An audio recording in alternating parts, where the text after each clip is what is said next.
विक्रम और वेताल भाग 2। पूरी कहानी। एक लड़की और 3 लड़कों को निमंत्रण। अब क्या हो। घने और डरावने जंगल में रात का समय था। चारों तरफ सन्नाटा छाया हुआ था।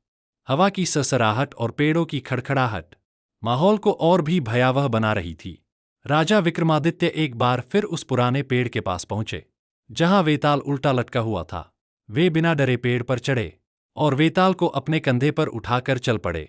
जैसे ही वे आगे बढ़े, वेताल हंसते हुए बोला, राजा विक्रम, तुम बहुत जिद्दी हो। हर बार मुझे पकड़कर ले जाते हो। लेकिन मैं तुम्हें एक और कहानी सुनाता हूं। ध्यान से सुनो। यमुना नदी के किनारे धर्मस्थान नामक एक नगर था। उस नगर में गणाधिप नाम का राजा राज करता था। उसी नगर में केशव नाम का एक ब्राह्मण भी रहता था। ब्राह्मण यमुना के तीर पर जप तप किया करता था। उसके एक लड़की थी जिसका नाम मालती था। वह बड़ी रूपवती थी। जब वह ब्याह के योग्य हुई तो उसके माता, पिता और भाई को उसकी चिंता हुई। संयोग से एक दिन जब ब्राह्मण अपने किसी यजमान की बारात में गया था और भाई पढ़ने गया था, तभी लड़की की मां ने उस लड़के के रूप और गुणों को देखकर उससे कहा कि मैं तुमसे अपनी लड़की का ब्याह करूंगी। उधर ब्राह्मण पिता को भी एक दूसरा लड़का मिल गया और उसने उस लड़के को भी यही वचन दे दिया और साथ लेकर आ गया। उधर ब्राह्मण का लड़का जहां पढ़ने गया था, वहां वह एक लड़के से यही वादा कर उसे भी साथ लेकर आ गया। कुछ समय बाद बाप बेटे घर में इकट्ठे हुए तो देखते क्या है कि वहां एक तीसरा लड़का पहले से मौजूद है। अब क्या हो।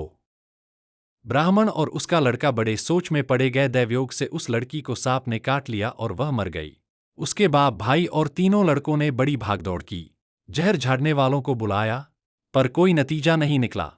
सब अपनी अपनी करके चले गए। दुखी होकर वे उस लड़की को श्मशान ले गए और उसका क्रियाकर्म कर घर लौट आए।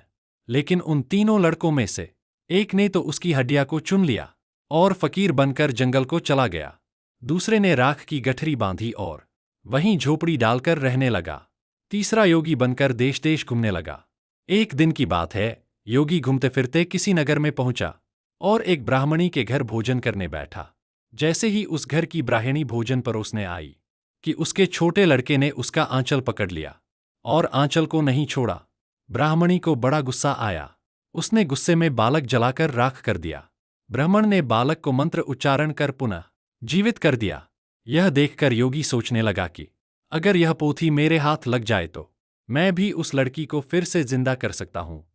इसके बाद उसने भोजन किया और वहीं ठहर गया। जब रात को सब खा पी कर सो गए, तब वह योगी चुपचाप वह से उस पोथी लेकर चल दिया जिस स्थान पर उस लड़की को जलाया गया था। वहां जाकर उसने देखा कि दूसरे लड़के वहां बैठे बातें कर रहे हैं। योगी ने कहा कि संजीवनी विद्या की पोथी मिल गई है और वह मंत्र पढ़कर लड़की को जिंदा कर सकता है। उन दोनों ने हड्डियां और राख निकाली। योगी ने जैसे ही मंत्र पढ़ा, वह लड़की जी उठ गई और अब तीनों आपस में लड़ने झगड़ने लगे, ये मेरी है, ये मेरी है। वेताल का प्रश्न। वेताल ने राजा विक्रम से पूछा, हे राजा विक्रम, अब बताओ, उस लड़की से विवाह करने का अधिकार किसे है? पहले युवक को जिसने तपस्या की, दूसरे को जिसने राख की रक्षा की, या तीसरे को जिसने उसे जीवित किया? अगर तुम जानते हुए भी उत्तर नहीं दोगे तो तुम्हारा सिर फट जाएगा। राजा विक्रम का उत्तर। राजा विक्रम ने कुछ देर सोचा और बोले, हे वेताल, उस लड़की का विवाह दूसरे युवक से होना चाहिए। वेताल ने पूछा, क्यों? विक्रम बोले, जिस युवक ने उसे जीवित किया वह उसके पिता के समान हुआ और जिसने उसकी अस्थियों को संभाला वह उसके पुत्र के समान हुआ, लेकिन जिसने उसकी राख की रक्षा की वह उसका सच्चा प्रेमी और उसका पति कहलाने योग्य है। अंत। वेताल जोर से हंसा और बोला, राजा विक्रम, तुमने फिर सही उत्तर दिया।